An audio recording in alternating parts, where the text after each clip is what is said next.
Hai bangkitlah insan mulia, jadi berperjuangan untuk bumi. Universitas HKBP Nomen Sen pematang siantar, berkat Tuhan membina insan mulia. Dengan moto Prodeo et Patria, bagi Tuhan dan bagi umat manusia, yang terpanggil untuk mensejahterakan wujud bakti membangun Indonesia.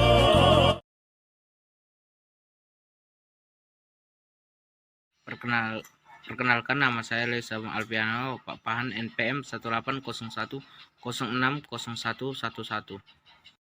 Perkenalkan, nama saya Ermeldawati Sihaan, NPM 1801060121.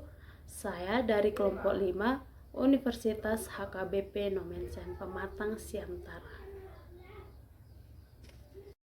Perkenalkan, nama saya Megati Urisa Utasoid, NPM 1801060123. Saya mahasiswa dari Universitas HKBP Nomen Sen Pematang Siantar.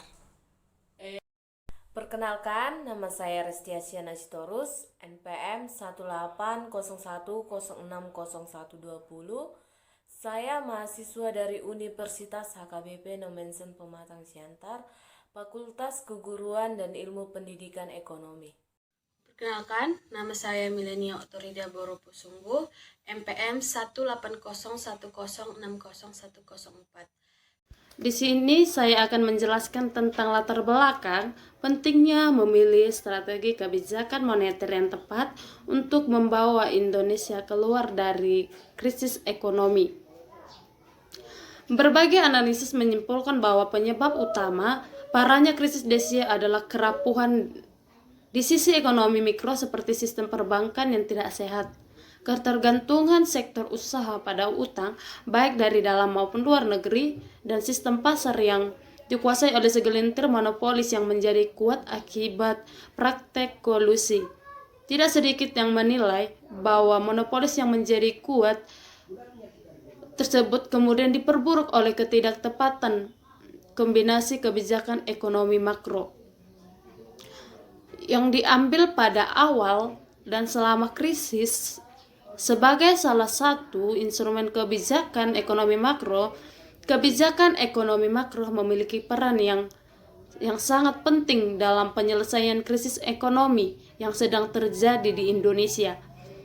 Apalagi mengingat bahwa krisis ini telah berkembang menjadi fenomena yang dikenal sebagai financial distress, yaitu proses demonetisasi berupa permintaan akan likuiditas perekonomian sebagai akibat meningkatnya permintaan uang kartal. Apabila dibiarkan terus berlanjut, proses ini akan menimbulkan dampak negatif terhadap pertumbuhan ekonomi dalam jangka panjang. Pemicu terjadinya fenomena flight to currency yang begitu tiba-tiba yaitu adalah ketidakpastian nilai tukar rupiah.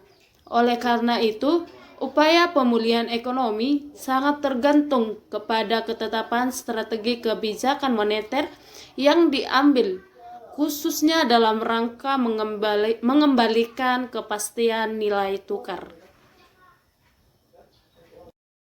Baiklah, saya akan menjelaskan tentang alternatif strategi kebijakan moneter.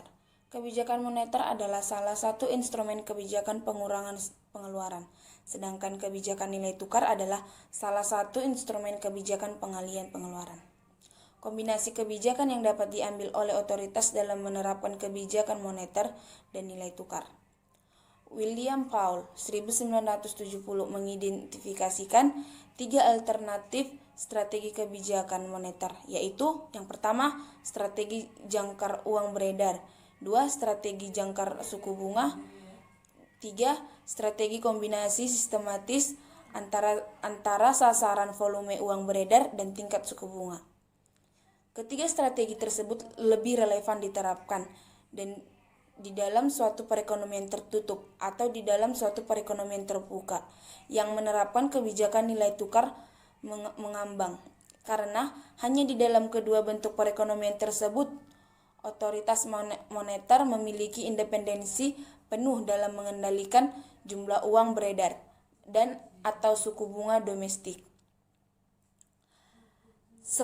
Sekalipun strategi kombinasi tersebut secara teoritis dapat menghasilkan kebijakan yang lebih optimal, dalam praktek tidak dapat demikian. Alasannya, otoritas moneter dituntut mengetahui lebih banyak parameter daripada yang dituntut oleh strategi jangkar uang beredar maupun jangkar suku bunga. Paul halaman 209 di domestik semakin tinggi risiko kegagalan strategi yang dipilih, di samping ketiga salah.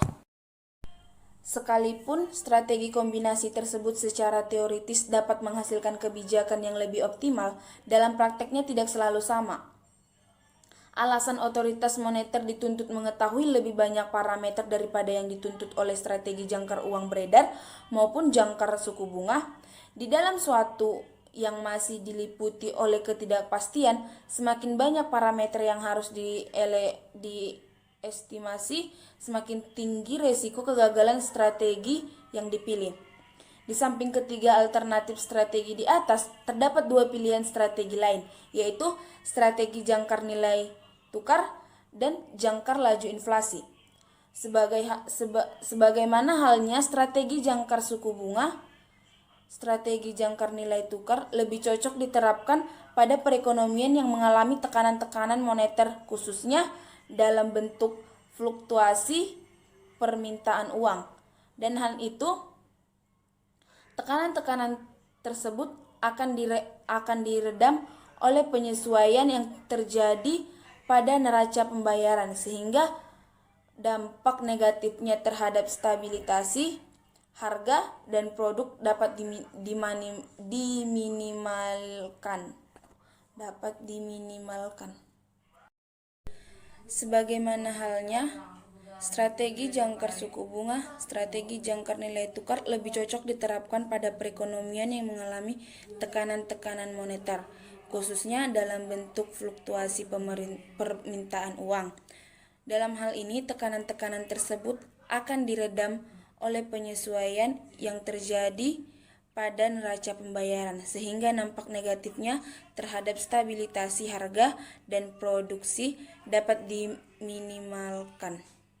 Kondisi Indonesia selama masa penyebab krisis yang melanda Indonesia, tekanan-tekanan yang berasal dari pasar barang internasional dapat berbentuk penurunan permintaan ekspor atau gangguan suplai barang impor.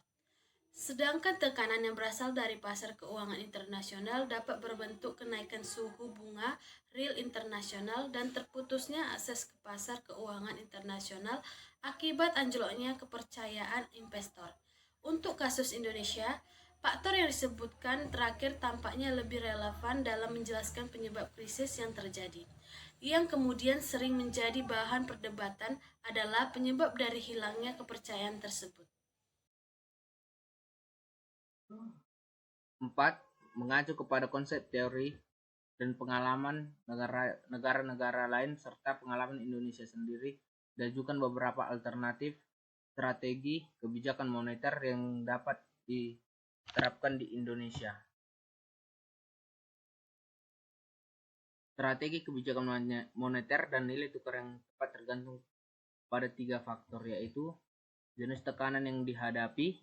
Apabila perekonomian mengalami tekanan moneter, maka penggunaan patokan suku bunga adalah yang paling ideal karena fluktuasi permintaan uang yang terjadi akan diakomodasi oleh neraca pembayaran tanpa mengganggu stabilitas harga atau produksi.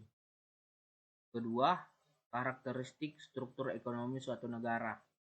Efektivitas pengendalian besaran moneter antara lain tergantung kepada adanya fleksibilitas.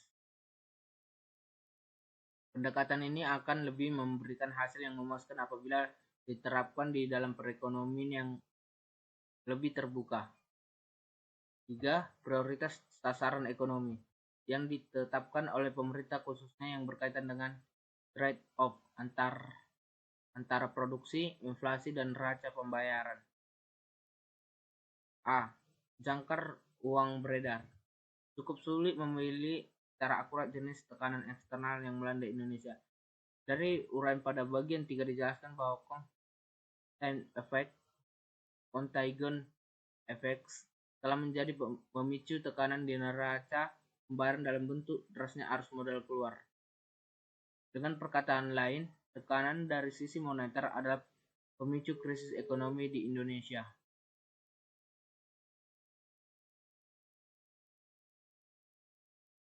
B. Jangkar suku bunga. Strategi ini akan cocok diterapkan apabila Indonesia tetap mempertahankan kebijakan nilai tukar mengambang. Namun beberapa hasil penelitian menunjukkan bahwa kebijakan nilai tukar mengambang bukanlah pilihan yang tepat bagi Indonesia untuk saat ini. D. Jangkar nilai tukar.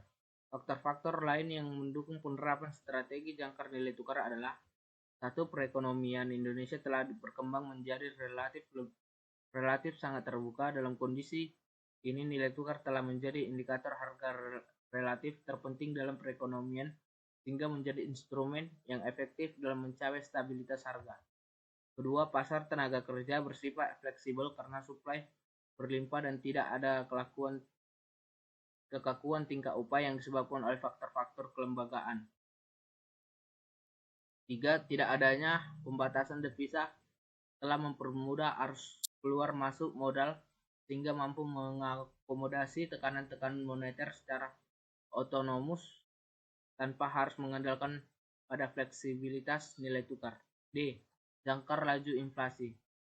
Terdapat beberapa argumentasi yang mendukung penerapan jangkar laju inflasi di Indonesia, yaitu: 1. Para pelaku ekonomi, terlebih di masa krisis, membutuhkan suatu jangkar nominal untuk mengarahkan ekspektasi mereka. 2. Sistem perbankan nasional adalah jalur transmisi kebijakan moneter terpenting. Dalam kondisi normal, sinyal-sinyal kebijakan moneter akan disalurkan melalui sistem perbankan untuk akhirnya mempengaruhi ekspektasi inflasi di masyarakat. Itulah hasil dari pendapat saya tentang makalah kami. Terima kasih. Saya akan menjelaskan tentang kesimpulan umum rekomendasi kebijakan yang ditawarkan. Yang pertama, kondisi fundamental ekonomi makro Indonesia sebelum krisis memang menunjukkan tekanan-tekanan yang berpotensi untuk menjadi krisis. Yang kedua, terdapat indikasi adanya ketidakstabilan kebijakan dan kombinasi kebijakan yang diambil dalam periode sebelum, di awal, dan selama krisis yang diduga telah menjadi faktor yang memperburuk krisis nilai tukar di Indonesia. Yang ketiga, ketidaktepatan kebijakan tersebut sebagian besar disebabkan oleh kompleksitas masalah yang dihadapi oleh perekonomian Indonesia sehingga seringkali terjadi benturan di antara berbagai kebijakan. Yang keempat, upaya stabilitas ekonomi di dalam konteks sistem nilai tukar mengembangkan penuh tampaknya tidak cocok untuk diterapkan di Indonesia. Yang kelima, penggunaan suatu jangka nominal baik berupa jangka nilai tukar atau jangka laju inflasi tampaknya layak untuk dipelajari lebih dalam kemungkinan penerapannya di Indonesia.